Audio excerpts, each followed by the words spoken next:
Buen día, hoy vamos a meditar Éxodo capítulo 30, versículo 1 al 16. Vamos a leer del versículo 6 al 9. Pondrás el altar delante del velo que está junto al arca del testimonio y delante del propiciatorio que está sobre el testimonio, donde yo me encontraré contigo. Aarón quemará incienso aromático sobre él, lo quemará cada mañana cuando prepare las lámparas. Cuando encienda las lámparas al anochecer, también quemará incienso delante del Señor, continuamente a través de vuestras generaciones. No ofrecerán sobre el altar incienso extraño, ni holocausto ni ofrenda vegetal. Tampoco derramarán sobre él vino como ofrenda. Amén. El pasaje de hoy habla sobre las instrucciones del altar de incienso. Este altar es distinto del altar de bronce que estaba ubicado en el atrio. Este es de oro y más pequeño y está ubicado en el lugar santo, justo delante del velo que separaba al lugar santísimo. Su ubicación en el lugar santo no es casual, como nada lo es en el tabernáculo. Para acceder a él es preciso haber pasado primero por el altar de bronce, es decir, por la cruz de Cristo para el perdón de los pecados. Y el altar del incienso representa el ministerio intercesor de Cristo y por extensión el servicio de todo sacerdote. El altar de bronce es para expiación, el de oro es para intercesión.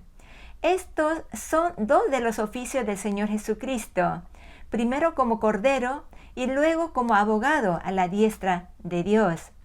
Y todos los creyentes están permanentemente asociados a estos dos altares. Con el de bronce, puesto que deben acudir a la sangre de la cruz por el perdón de sus pecados, y al de oro para desarrollar su ministerio intercesor a favor de los hombres y la adoración. Y debemos tener muy en claro que sin la sangre de Cristo no podemos estar delante de Dios para ejercer nuestro sacerdocio. Ninguna oración intercesora sería escuchada, porque no es por nuestra propia justicia, sino por la justicia de Cristo. Y es por eso que cada vez que oramos, terminamos diciendo en el nombre de Jesús. El incienso es símbolo de nuestras oraciones. David decía en el Salmo 131:2, que mi oración se presente ante ti como incienso. Y en Apocalipsis 5:8 dice, y las copas de oro llenas de incienso, que son las oraciones de los santos. Y el hecho de que esté frente al velo cerca del lugar santísimo nos enseña que la oración antecede a la manifestación de Dios. ¿Cuán importante es la oración en la vida de los creyentes? Si hay algo que agradezco a la Iglesia coreana, es el haberme inculcado desde la juventud la sana disciplina de la oración matutinal. El levantarme a la madrugada e ir temprano al templo a orar era el tiempo más precioso, donde podía adorar y hablar con Dios y también escuchar su voz a través de la palabra. Y luego salía renovada, con nuevas fuerzas para vivir tratando de agradar al Señor. También se dice que el altar de las oraciones matutinales ha sido la clave del avivamiento de la Iglesia coreana en los años 70 y 80 y sigue siendo el motor que mantiene viva a la Iglesia. Durante la pandemia, una de las cosas que más extrañaba era la oración matutinal. Porque si bien es cierto que para orar no hay límite de espacio y tiempo, y lo podemos hacer desde nuestra habitación, y lo debemos hacerlo, pero el venir al templo nos prepara de una manera distinta a nuestro corazón. Nuestra disposición es diferente y nos ayuda a concentrar específicamente en la oración. Y en la casa suele haber muchas distracciones, desde el perrito que ladra, el viento que pega a la ventana, etc., ¿no? Pero en la iglesia nadie nos interrumpe y podemos orar en profundidad, interceder por otros sin apuro, ¿no? Penetrarnos en una comunión más íntima con el Señor. Así que les animo, hermanos, a que participemos en lo posible de las reuniones de oración que hay en la iglesia. Y los que no pueden, busquen en sus casas un espacio donde puedan tener un tiempo de oración de calidad todos los días. La oración puede mover montañas. La oración es nuestra arma más poderosa para luchar contra el pecado y contra las dificultades que nos presenta en el mundo. Y la oración es lo que nos va a sostener nuestra fe en tiempos de angustia, en tiempos de prueba. Y nos mantendrá el foco de nuestra visión en Jesús.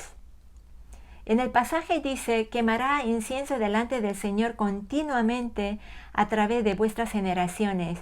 ¿Qué nos enseña esto? Que la oración debe tener continuidad, que no debemos parar de orar, que no debemos cesar, porque no veamos respuestas inmediatas. Eso no debe ser causa de interrumpir nuestra oración. El domingo pasado, el pastor Pedro dijo que el motivo de nuestras oraciones, a veces superficiales y discontinuas, es porque no tenemos la seguridad de que Dios nos va a responder nuestras oraciones. Y creo que también dejamos de orar cuando no tenemos necesidades urgentes.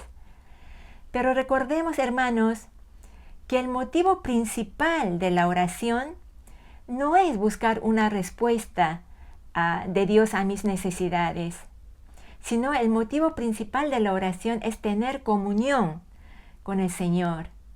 El versículo 6 al final dice, donde yo me encontraré contigo.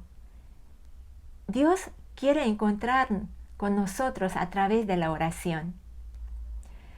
La oración debe ser un medio sobre todo para adorarle, para agradecerle, para contemplar su majestad, para contemplar su santidad y disfrutar de su presencia. Y luego ser un medio de intercesión por las necesidades del pueblo. También el pasaje dice, no ofrecerán sobre el altar incienso extraño. ¿Qué significa esto? Que nuestras oraciones deben estar alineados a la voluntad de Dios. ¿Y cómo sabemos si lo que oro está de acuerdo a la voluntad de Dios? En Juan 15:7 encontramos la respuesta. Dice, si permanecen en mí y mis palabras permanecen en ustedes, pidan lo que quieran y les será hecho. Si conocemos esto, hermanos, y si permanecemos en su palabra, sabemos lo que Dios quiere. Y nuestras oraciones no serán egoístas, sino según el deseo de Dios. Y por eso vamos a tener respuestas. En esta mañana los invito a reflexionar sobre el estado de nuestro altar de incienso. ¿Cómo está tu altar? ¿Está encendida con olor fragante? ¿O está abandonada, fría o solo con cenizas? Querida Iglesia Betel, reconstruyamos nuestro altar de incienso, nuestro altar de oración, y presenciemos la manifestación de la gloria de Dios. Presenciemos un nuevo avivamiento en Betel. Amén. Que el Señor les bendiga.